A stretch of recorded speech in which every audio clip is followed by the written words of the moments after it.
కోటప్పకొండ చాలా చాలా ఆశ్చర్యకరమైనటువంటి క్షేత్రం.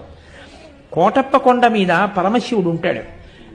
ఆ పరమశివుడు అక్కడ దక్షిణామూర్తి స్వరూపంతో ఉంటాడు. దక్షిణామూర్తి స్వరూపంతో ఉన్నటువంటి పరమశివలింగం ఉన్న ఏకైక క్షేత్రం బహుశः కొండ మీద నాకు తెలుసున్నంత వరకు ఆంధ్రదేశంలో కోటప్పకొండ ఒక్కటే. శివలింగం మీద బ్రహ్మసూత్రం ఉంది. అంటే పరమశక్తివంతములైనటువంటి లింగములకు తప్ప బ్రహ్మసూత్రం ఉండదు. ఆ కోటప్పకొండ గురించి పెద్దలు ఏం చెప్తారంటే, అక్కడికి వెళ్ళి కానీ ఈశ్వరుణ్ణి సేవిస్తే జాతకంలో గురుబలం పెరుగుతుందని చెప్తారు. గురుబలం పెరిగితే మిగిలినటువంటి గ్రహాలు ఏవైనా సరే, పాపపు గ్రహాల బలం ఉన్నా కూడా గురుగ్రహం కాని బలంగా ఉంటే జాతకుడు రక్షణ పొందుతాడు.